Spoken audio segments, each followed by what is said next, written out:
Bukan dengan kekuatan kami sendiri Tuhan, tapi kami mengalir bersama dengan Engkau. Kalau kami hanyut dalam sungai-Mu, kami tidak perlu tenaga manusia kami, karena tenaga sungai kehidupan-Mu yang membawa kami bergerak seperti yang Tuhan inginkan. Oh Tuhan, biarkan kami belajar lewat berbagai peristiwa yang telah kami lewati sepanjang tahun 2003 ini. Bahkan peristiwa yang beberapa anak-Mu baru alami dalam hari ini. Biarkan kami belajar dari semua peristiwa itu. Apapun yang telah kami lewati, biarkan kami memperhatikan pekerjaan Allah lewat segala sesuatunya. Sehingga hidup kami akan makin punya wisdom, makin punya hikmat. Bagaimana seharusnya kami jalan dengan Engkau di tahun 2004. Kami tahu sesuatu yang luar biasa sudah Engkau sediakan buat kami. Kami tahu tahun 2004 bagi semua kami, the year of breakthrough, tahun terobosan besar dalam kehidupan kami, yang tidak pernah diduga sebelumnya akan Tuhan sediakan dalam kehidupan kami. Haleluya. Terima kasih Bapa. Dan sekarang hamba berdoa, sampaikan pesan-Mu yang sudah Engkau taruh dalam hati hamba-Mu. Berikan setiap kami roh hikmat, wahyu dan pengertian, karena hanya itu yang membuat kami memahami akan pesan-Mu buat kami sekalian. Di dalam nama Tuhan Yesus dan bagi kemuliaan Yesus kami, dan semua kita berkata amin. Berikan kemuliaan bagi Tuhan kita. Haleluya. Silakan duduk saudara. Luar biasa. Ini akhir dari 2003. Sebentar kita akan lewati dalam beberapa jam mendatang. Bagi banyak orang kadang-kadang tidak ada artinya, sekedar ganti hari, toh persoalan tetap sama, kehidupan akan jalan sebagaimana normalnya. Tapi seharusnya kita menyadari bahwa Tuhan itu adalah Allah yang punya timetable, punya schedule, punya jadwal, punya batasan waktu.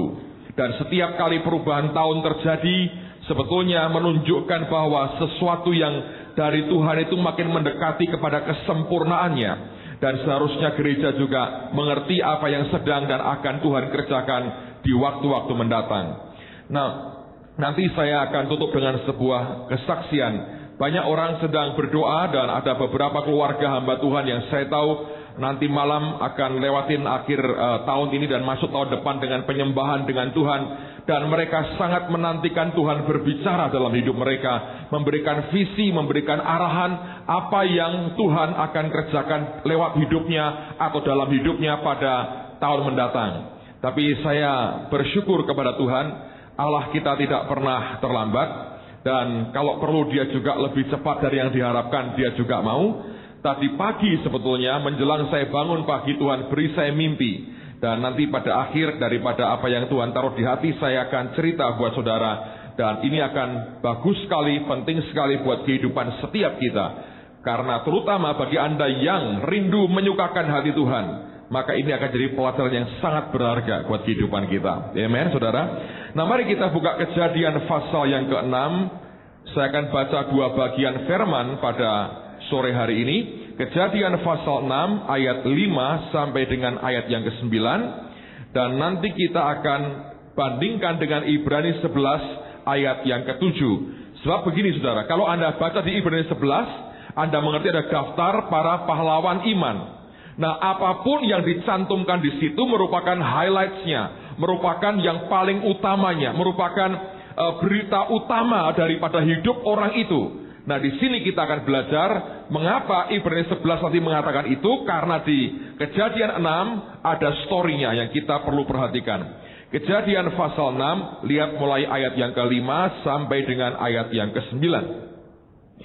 Ketika dilihat Tuhan bahwa kejahatan manusia besar di bumi, dan bahwa segala kecenderungan hatinya selalu membuahkan kejahatan semata-mata, maka menyesallah Tuhan bahwa Ia telah menjadikan manusia di bumi, dan hal itu memilukan hatinya.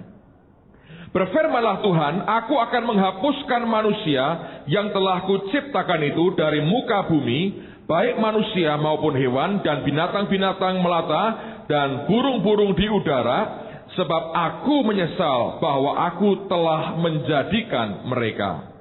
Tetapi Nuh mendapat kasih karunia di mata Tuhan. Ayat 9, inilah riwayat Nuh. Nuh adalah seorang yang benar dan tidak bercela di antara orang-orang sezamannya. Dan Nuh itu hidup bergaul dengan Allah. Saya mau bacakan dalam terjemahan lain dari New Living Translation. Nah, saya mau jelaskan begini, mengapa ada banyak versi di Alkitab sebetulnya. Mungkin dalam kepercayaan lain mereka hanya punya satu kitab atau kitab suci mereka cuma satu.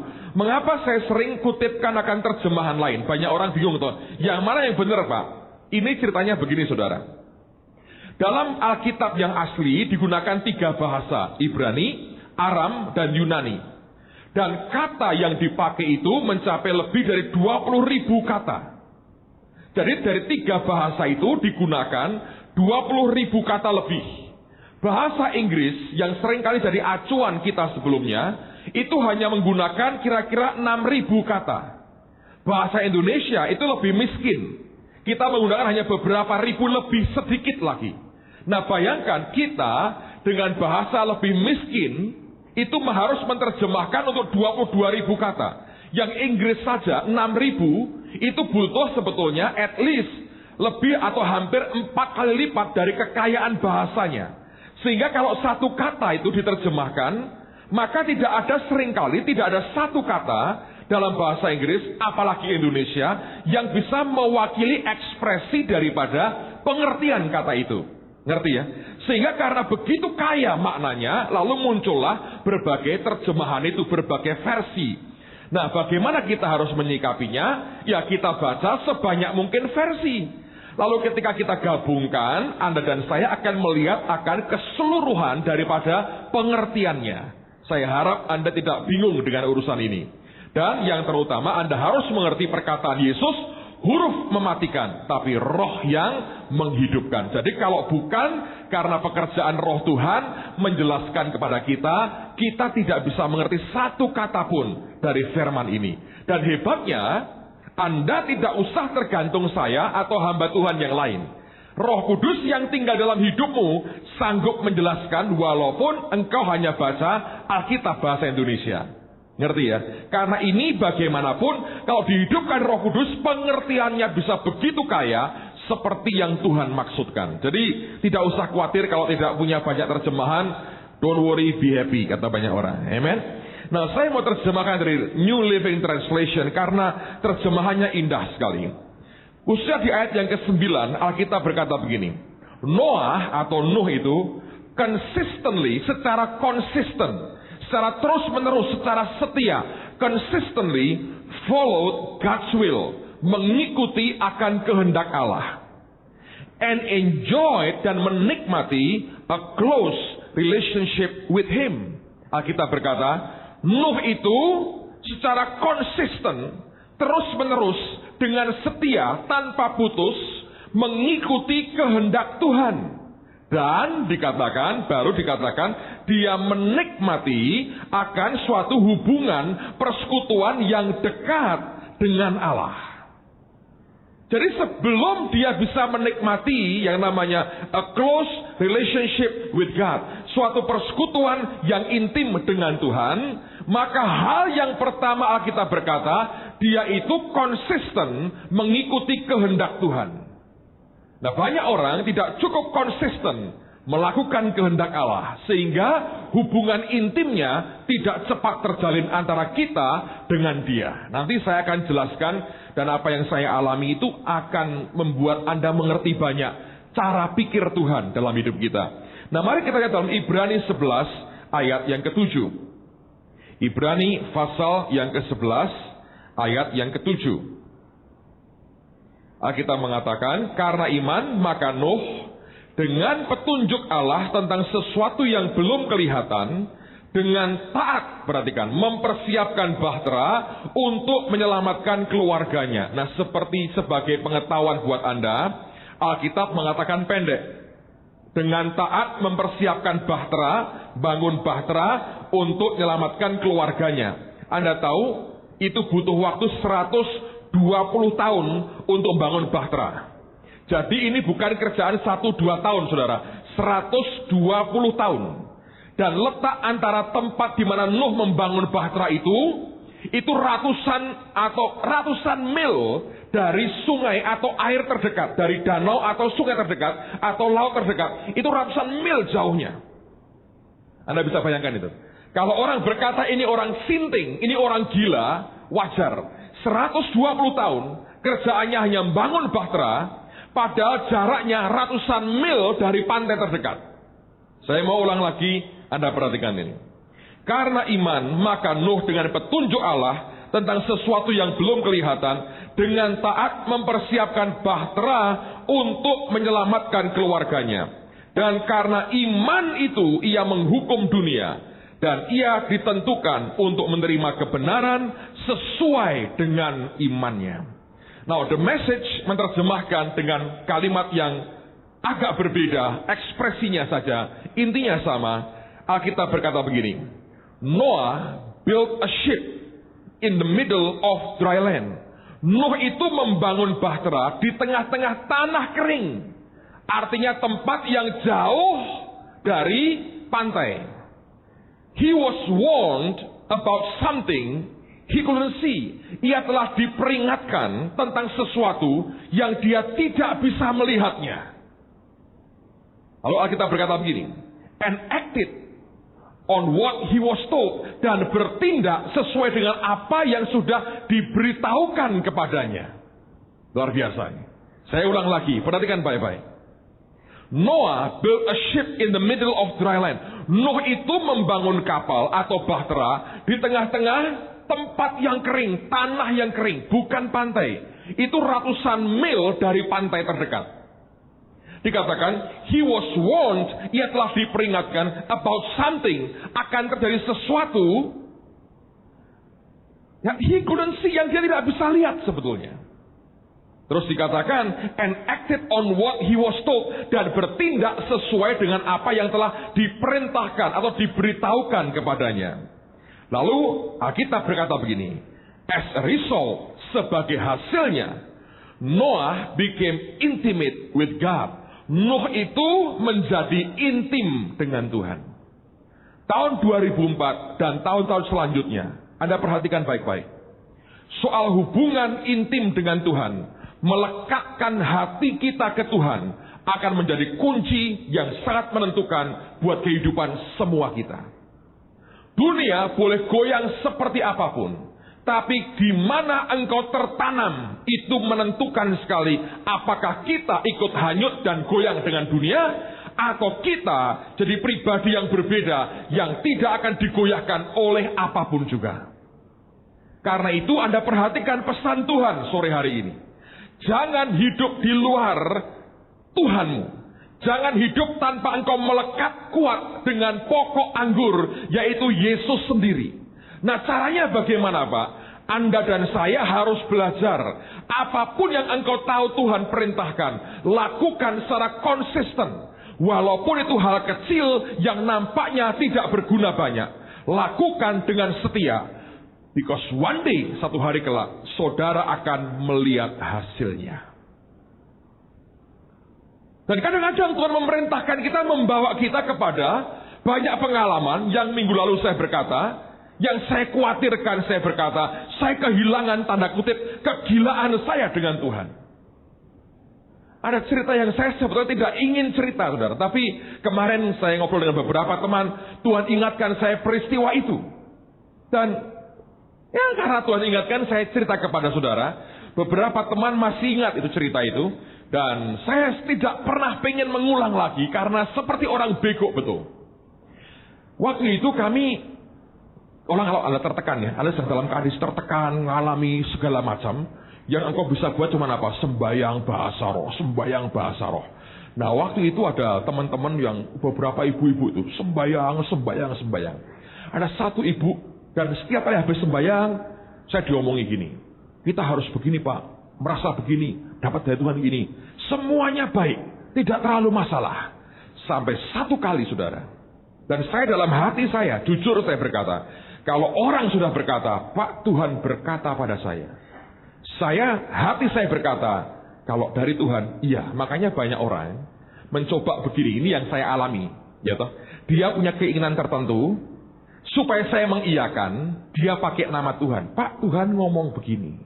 Saudara sedang menjebak dirimu sendiri. Karena most probably, kemungkinan besar akan saya iyakan. Kenapa saudara? Saya takut sama Tuhan. Kalau Anda pakai nama Tuhan, Anda ngomong sama saya, Tuhan berkata, Pak, saya akan berkata, silahkan kalau Tuhan berkata. Tapi kalau ternyata Tuhan yang berkata, bukan Tuhan. Bukan nubuat, tapi elu yang buat-buat, saudara. Saudara nanggung akibatnya sendiri.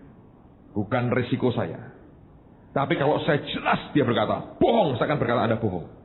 Tapi kalau Tuhan diam, kemungkinan besar saya akan silahkan. Tapi kalau bukan, Anda rugi sendiri. Apakah saya berkata approval saya penting? Tidak terlalu penting.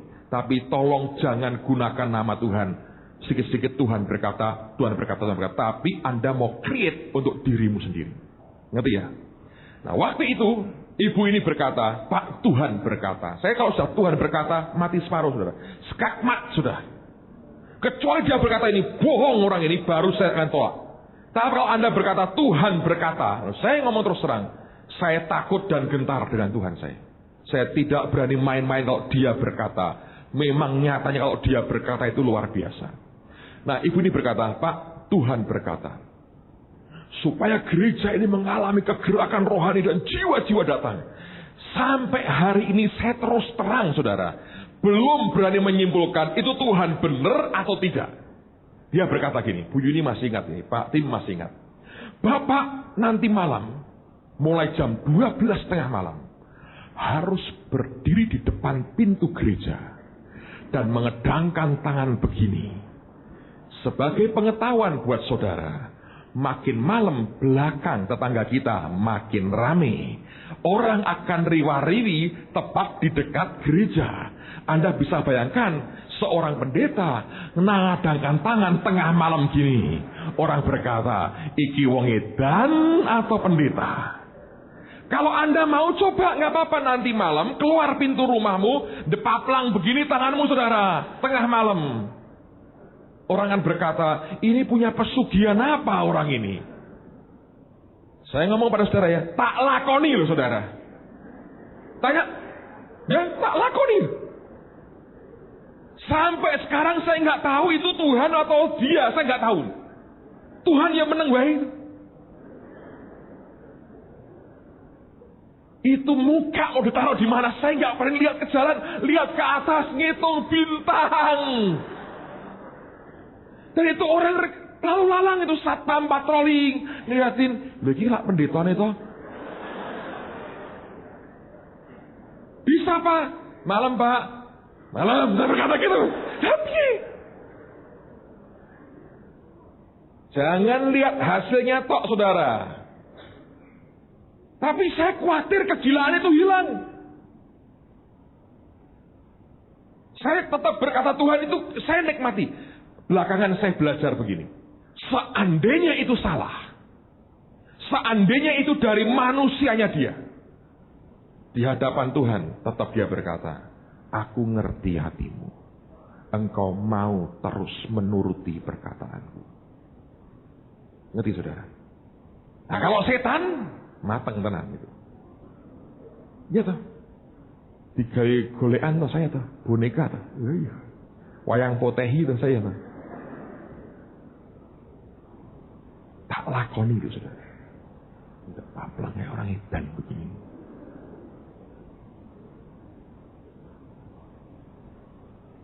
Saya dapat surat dari jemaat di sini. Nah, namanya Pak Iwan. Kalau Anda hadir, tolong selesai kebaktian, temuin saya nih. Ada hal penting yang saya mau bicara. Ini mau nulis kesaksian, saudara. Tapi kesaksiannya ada inspirasinya soalnya.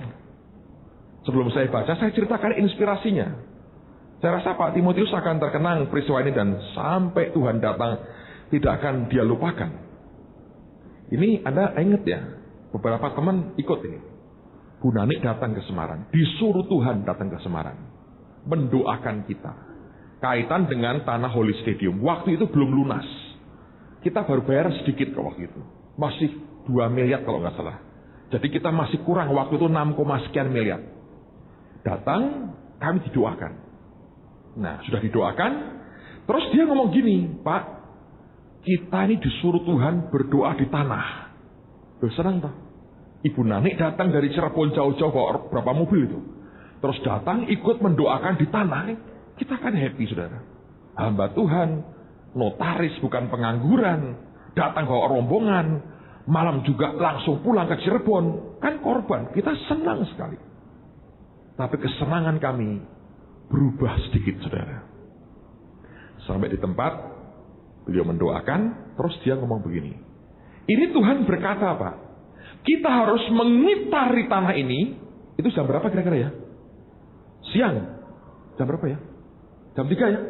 Jam 3. Nah, dekat tanah kita itu, seberangnya itu ada landasan pesawat terbang kecil.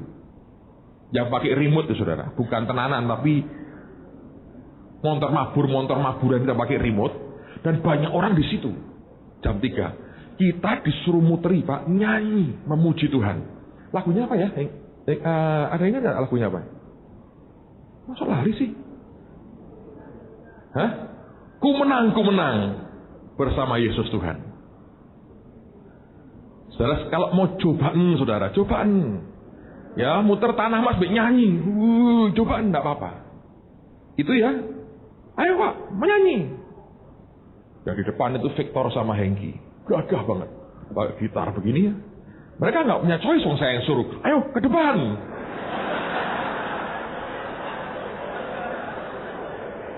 Nah, pemimpin itu memang untungnya begitu, saudara. Risikonya salah, jantung sama Tuhan. Ke depan. Saya yang ke depan. Lupa Timotius itu kan tadinya kan kuat. Loh, kok hilang? Nggak ada ya. Di belakang saya dia. Nyanyi. Ini ya sampai di dekat jalan besar itu. Tiba-tiba taruh diperintah. Ini rombongan dipimpin 2 pendekar kita ini. Bisa miring mencong ke tengah, saudara. Menghindari orang mulai nonton ini. Jadi menghindari orang nonton, miring ke tengah. Loh kok miring-miring kok ini? Ada yang sakit. Budaya bilang, balik lagi. Ya, tidak berani. Wong hamba Tuhan yang nyuruh. Balik lagi pakai gitaran. Ditonton orang. Saya nggak tahu dalam pikiran orang ini lagi ngapain orang ini. Yang jelas saya berkata pada Anda, begitu sudah, dan kami jalannya cepat sekali, saudara. Ku menang. Saudara, ku menang. Mereka sweet, ini sudah muka taruh di mana? Yang saya masih nggak cuma satu, saudara. Lagunya saya lupa. Saking cepetnya saya. Begitu nyampe balik, leganya luar biasa. Pulang saya menghibur diri saya berkata, serak popois. Pokoknya disonggo nyanyi tok weh, daripada kon bayar 8 miliar, orang duit tidak punya uang 8 miliar. Lebih bagus nyanyi saja. Murah tak? Murah. Dibayar pakai muka Pak ini, saudara. Dilihatin orang. Kadang-kadang Tuhan bawa kita dalam pengalaman seperti itu. Nuh, Alkitab berkata, konsisten melakukan kehendak Tuhan. Dia bangun bahtera 120 tahun di tanah kering. Orang berkata tidak masuk akal orang ini. Gila ini orang. Tapi itu yang membuat Tuhan suka. Lalu saya beberapa waktu lalu, bulan lalu lah tepatnya, saya terima surat dari Pak Iwan. Saya persingkat ceritanya. Beliau itu mengerjakan, beliau ini punya peternakan ayam petelur.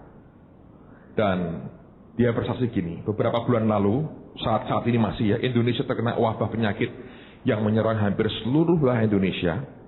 Dan itu dari virus yang disebut avian influenza atau AI. Dan saat ini tidak ada obatnya atau vaksinnya penyakit itu. Dan ini pernah menyerang hampir seluruh dunia.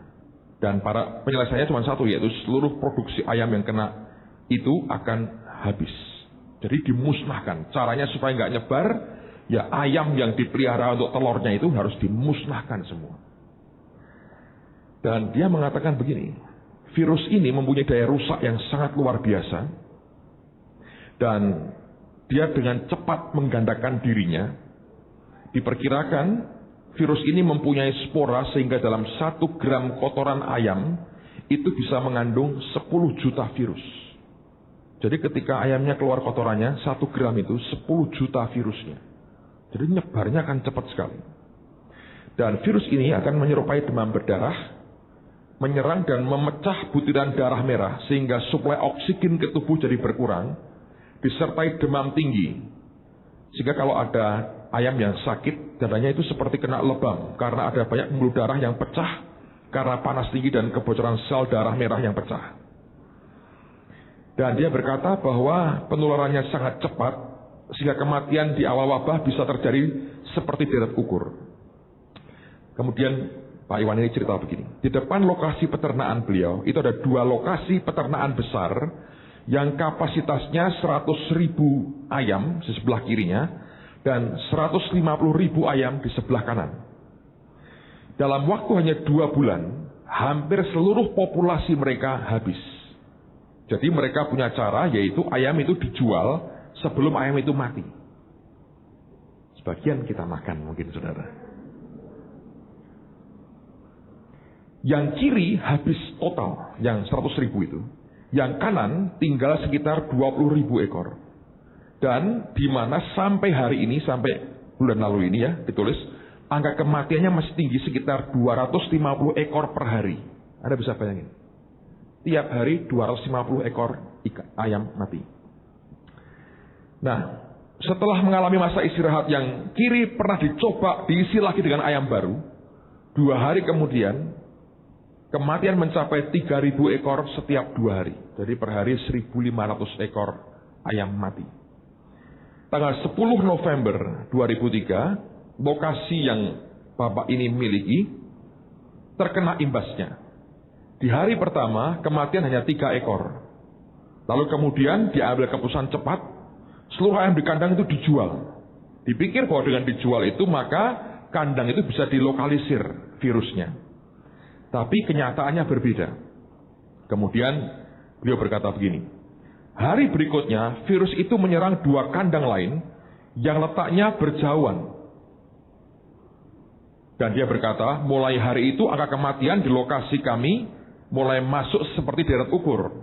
Hari berikutnya 7 ekor mati, kemudian 17 ekor, 37 ekor, 50 ekor itu per hari, 60 ekor, 80 ekor, sampai lebih dari 100 ekor per hari. Tiap kali terus naik begitu. Padahal ayam yang ada itu merupakan mendekati puncak produksi sehingga angka kerugian kami mencapai ratusan juta. Sudah hampir bertelur. Jual, mati. Segala cara dicoba, dari yang dipakai oleh obat hewan, terus yang paling ekstrim dicoba, ada yang ngajari katanya bikin vaksin sendiri dengan cara jeroan ayam diambil, di blender melalui beberapa langkah, dicampur beberapa obat untuk melemahkan virus itu, kemudian dimasukkan ke ayam dengan cara supaya ayam itu punya antibodi. Tapi tidak ada manfaatnya karena kematian lebih cepat daripada kerja antibodinya. Dan pada saat itu ada perasaan gamang, sedih, putus asa karena masa depan yang tidak pasti. Karena apa yang kami lihat saat itu hanya bisa pasrah menunggu habisnya semua populasi ayam kami. Belum lagi melihat dengan kasihan karyawan yang bersedih karena seumur hidup mereka belum pernah melihat suatu fenomena seperti itu. Jadi Indonesia baru pertama kali ini kena wabah AI. Ini yang kemudian saya mau baca. Sampai pada suatu titik di mana kami 100% pasrah. Karena tidak ada lagi option, tidak ada pilihan lagi. Kami melakukan suatu tindakan seperti yang kami dengar dari para hamba Tuhan di Marina. Kami juga menyanyi, memuji Tuhan Yesus di depan kandang ayam kami. Secara ajaib, keesokan harinya angka kematian kami karena AI berhenti total sampai hari ini. Obatnya mek nyanyi loh saudara. Luar biasa. Cuma nyanyi, tapi bukan nyanyinya. Ketika dia ingat itu, sebetulnya siapa yang ingatin? Tuhan. Tuhan ngomong, niruno. Wong edan iki tiruno. Iya kan? Kira usah muter nyanyi tok di depan, nyanyi di depan kandang. Anda pikir logikanya gimana sih? Kandang ayam dinyanyikan. Lihat ya. Hari itu kami melihat sekali lagi mujizat dari Tuhan Yesus, puji Tuhan. Hal ini kami anggap suatu mujizat karena dari pengalaman di lapangan. Bila satu lokasi terkena AI, maka wabah itu tidak akan berhenti sebelum seluruh populasi ternak di lokasi tersebut habis. Dan beberapa karyawan di tempat kami, tempat lain depan kami mulai heran dengan kejadian di tempat kami. Berikutnya kami pasang lagu-lagu MP3 di VCD dan speaker kecil. Dan kami repeat 24 jam non-stop di lokasi farm kami. Luar biasa ini. Ya memang naik nyanyi 24 jam kan ya. Sampai berbuih mulutnya kan menggos-menggos toh ya. Perasa Bu Eli pun tidak kuat lah 24 jam. Jadi orang lain gantian nyanyi ya. Sedikit ceklek. Itulah teknologi dipakai dong saudara. Iya toh. Rasanya hati kami tenang karena kami mendengar lagu-lagu pujian. Ada juga karyawan yang suka lagunya walaupun tahu itu lagunya orang Kristen. Tapi yang jelas ini lihat. Ketaatan aja. Itu luar biasa. Engkau harus belajar melekat dengan Tuhan. Kalau hatimu melekat kepada Tuhan, saudara akan melihat perkara-perkara besar akan terjadi. Amen. Nah sekarang saya tutup dengan ini. Saya ceritakan pada saudara. Saya mohon tidak salah tafsir, tidak salah nangkep, karena ini bagus, ini pelajaran yang penting sekali buat hidup kita jalan dengan Tuhan. Tadi pagi saya itu mimpi, dan ini mimpi memang aneh. Saya tadi siang sempat telepon Pak Yusak, beliau lagi liburan dengan keluarga di Bali. Saya belum tanya apakah main selancar, ataukah main ski air, saya nggak tahu. Karena hobinya main itu, naik apa itu? Skuter ya, kayak skuter air itu hobinya main itu. Tapi mungkin sekarang ganti baru gitu, main ski. Ya, siapa tahu, saya nggak tahu. Ini kalau selesai baru kita akan tanya. Atau dia mungkin main itu, terbang dengan parasut gitu ya. Ditarik sama speedboat, naik. Latihan pengangkatan. Saya nggak tahu. Saya belum tanya. Saya cerita yang saya perlu ngerti aja. Jadi gini saudara, ceritanya gini. Dalam mimpi itu, baru tadi pagi, dalam mimpi itu, saya lagi ngobrol dengan dia, lagi pergi dengan dia. Terus dia ngomong sama saya gini, dalam bahasa Jawa, "Kung, gue iki mbek Tuhan ini loh Kung, tak ceritani." Nah waktu dia cerita itu seperti saya lihat film, bro, dibuka di depan saya, sehingga ada suaranya dia, ada kejadiannya itu kayak film di depan saya. Dalam film itu saya ngelihat, saya ini cuma jongos, tidak ada pangkatnya. Kerjaan saya, saudara, waktu itu, saya kayak melayani sebuah kerajaan, tapi tempat saya itu di luar. Apa yang saya kerjakan?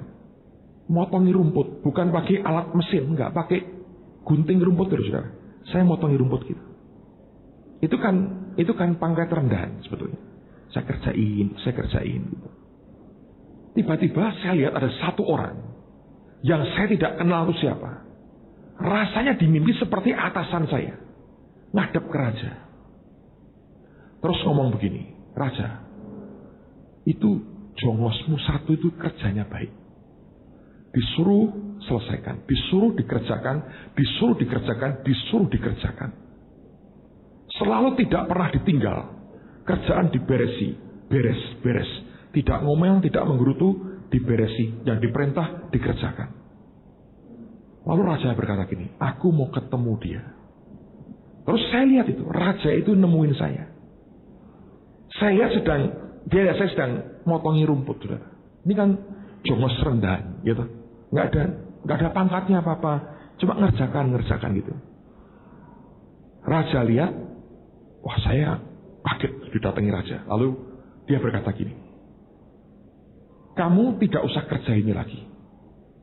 Kamu ikut aku aja. Kamu tinggal dengan aku di istanaku." Saya tidak mau. Nanti Anda tahu itu ada level-levelnya sebelumnya. Saya belum di level yang sempurna yang Tuhan mau. Masih mikir dunia loh saya ini ternyata, saudara. Tapi mikirnya bukan cari duit, bukan harta, enggak. Saya ketika diomongin, kamu ikut aku aja. Tinggal kerjaanmu, kamu ikut aku. Kamu tinggal di istanaku aja. Lalu saya bilang gini, Raja, saya bilang, bagaimana dengan orang-orang itu? Kan selama ini, aku yang ditugasi untuk kasih makan mereka. Aku ini kerja, aku dapat dari kamu apa, tak bagi-bagi ke orang banyak itu. Ke keluarga besarku, saya bilang. Aku kasih mereka makan. Mereka bagaimana? Terus raja itu hanya manggut-manggut gini, saudara. Dia berkata, itu baik sekali. Dia bilang, sudah gini aja. Tiba-tiba dia beri saya, dalam mimpi itu, saya bilang, aku kasih kamu 2 cincin. Tadi sore saya diberi 1 cincin, saudara. Luar biasa ini. Mimpi jadi kenyataan. Tapi cuma 1 ya. 2 kok saya mimpinya. Satunya itu merah, warnanya merah. Dia bilang, aku kasih kamu 2 cincin. Kamu boleh mundar-mandir, bolak-balik. Datang, pergi, pulih. Dan kamu selesaikan dulu yang kamu harus selesaikan. Lalu kemudian rajanya ngomong gini, nanti kalau sudah waktunya, aku tahu kapan saatnya. Aku sendiri akan jemput kamu. Dan kamu tinggal di istanaku. Luar biasa. Bangun saya, saudara. Saya bilang, oh, bagus ini. Saya belajar satu.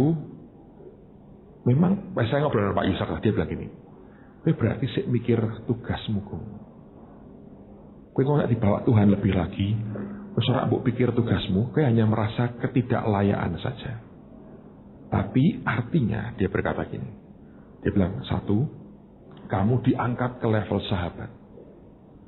Dan itu dia bilang, kayak aku kira di rumah nang surga. Tuhan mau aku tinggal dengan dia.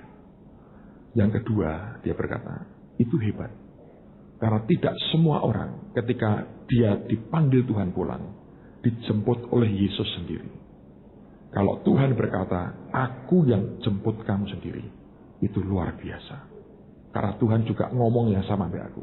Like gue waktunya pulang, nanti aku jemput kamu sendiri. Dari itu, saudara, saya, ya banyak hal ya, Pak Yusak cerita sama saya, banyak hal. Tapi ini yang saya mau tekankan buat saudara. Dari pengalaman rohani yang saya alami tadi pagi dalam mimpi itu, ini yang saya pelajari. Rupanya, kalau kita mengerjakan yang Tuhan perintah, saudara tidak usah khawatir kalau orang lain tidak mengerti yang engkau kerjakan, atau tidak menghiraukan yang engkau kerjakan. Sekalipun untuk kecil sederhana, dalam pandangan Allah, tidak ada artinya kelihatannya. Tapi kalau engkau disuruh apapun, lakukan tanpa ngomel, tanpa hati uring-uringan, tanpa menggerutu, kerjakan.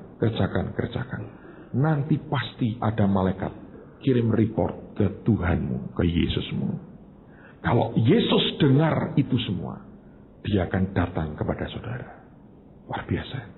Saya bilang, Tuhan, sekian tahun lalu engkau beri aku mimpi itu persis pergantian tahun. Hari ini sebelum pergantian tahun, Tuhan sudah ngomong seperti ini. Itu anugerah, saudara. Ngerti? Jadi memang, saya bilang, diam-diam di hati saya ini, saya masih punya hati yang berkata, aku ini mesti kasih makan banyak orang. Dan itu yang Tuhan berkata, itu harus kamu selesaikan.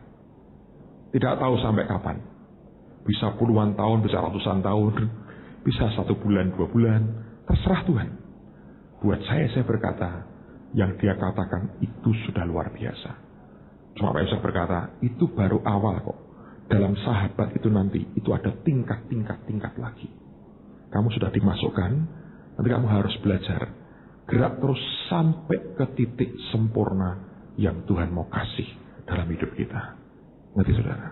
Nuh consistently melakukan yang Tuhan perintahkan. Akibatnya, Alkitab berkata, dia menikmati keintiman dengan Allahnya. Alkitab berkata, aku tidak panggil kamu lagi hamba. Sebab hamba tidak tahu apa yang diperbuat tuannya. Aku panggil kamu sahabat. Sebab kamu tahu apa yang dilakukan oleh sahabatnya. Saya berdoa, tahun ini segera kita akan selesaikan. Kita akan masuk tahun yang baru. Saya berdoa, Anda dan saya tetap melekat hatimu di hadapan Tuhan. Amin, saudara. Semua kita tanpa terkecuali. Dengan itu, hanya dengan itu, Anda akan lihat hati Tuhan disenangkan lewat apa yang kita buat. Apapun tugas yang Anda terima dari Tuhan hari ini, lakukan dengan setia, saudara. Tetap Dia akan tahu apa yang kau kerjakan selama ini. Kita punya Allah yang luar biasa. Amin, saudara. Mari berdiri sama-sama. Harapan Tuhan. Tuhan, sebelum kami akhiri tahun 2003 ini, biarkan tidak ada satupun yang hatinya tidak melekat kepadamu. Tapi semua kami hatinya dibawa melekat kepadamu ya Tuhan. Hamba berdoa dalam nama Tuhan Yesus. Biar hati anak-anakmu ini dibawa melekat kepadamu. Dan hanya kepadamu saja. Tuhan, hamba minta demi nama Yesus. Turunkan anugerah kepada setiap anak-anakmu. Turunkan anugerah kepada setiap anak-anakmu. Turunkan anugerah kepada setiap anak-anakmu. Hamba berdoa, beri kami hati yang setia dengan Engkau Tuhan. Apapun yang Tuhan perintahkan, kalaupun manusia tidak melihatnya, kami belajar hari ini Tuhan tetap melihatnya. Apapun yang Kau perintahkan, beri kami hati yang setia dan hati yang taat, yang selalu berkata ya dengan apa yang Tuhan perintahkan. Hamba berdoa tidak ada orang yang gugur di tengah jalan. Hamba minta Engkau tetap memberikan anugerah keselamatan kepada setiap kami. Yang belum terima Yesus, biar terima Yesus malam hari ini. Yang belum sungguh-sungguh bertobat kepadamu, biar bertobat. Karena kami tahu waktunya sudah singkat. Yesus segera datang kali yang kedua. Terima kasih Bapa, terima kasih. Ini hidup kami Tuhan. Kami berterima kasih sepanjang tahun 2003. Engkau begitu baik, Engkau begitu murah, Engkau begitu luar biasa dengan kami. Kami serahkan tahun 2004 dalam tangan kasih sayang Tuhan yang luar biasa. Terima kasih Bapa, terima kasih. Terima kasih Tuhan Yesus. Saya mau pakai waktu ini kita mau berdoa. Kita mau sembahyang buat ini firman Tuhan, saudara. Masing-masing berdoa katakan, Tuhan, biar aku terima sesuatu yang daripadamu. Nanti selesai ibadah ini Anda akan terima satu-satu. Tolong anak yang di bawah umur jangan diambilkan. Ini terbatas sekali. Anda boleh ambil satu persatu, tapi tolong yang di bawah umur jangan ambil. Mari kedangkan tangan, minta kepada Tuhan dalam nama Tuhan Yesus. Beri Tuhan sesuai dengan anugerah-Mu. Huruf mematikan, roh menghidupkan. Dalam nama Yesus, biar kami terima pesan Tuhan ini. Dalam nama Yesus, kami katakan amin. Dan setiap berkat yang kami terima, yang kami akan nikmati bersama dengan Engkau. Sungguh kami punya Allah yang luar biasa. Kami punya Tuhan yang hidup. Kami punya Tuhan yang hidup. Berkati Tuhan anak-anak-Mu. Perkataan demi perkataan dari firman Tuhan ini akan jadi kekuatan bagi hidup kami sepanjang tahun 2004. Akan jadi pengakuan iman kami sepanjang tahun 2004. Bahwa Tuhan melakukan perkara besar di tengah-tengah umat-Nya.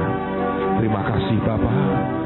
Kami bersyukur juga untuk anugerah kami boleh menyembah Engkau dengan harta kami pada akhir tahun 2003 ini.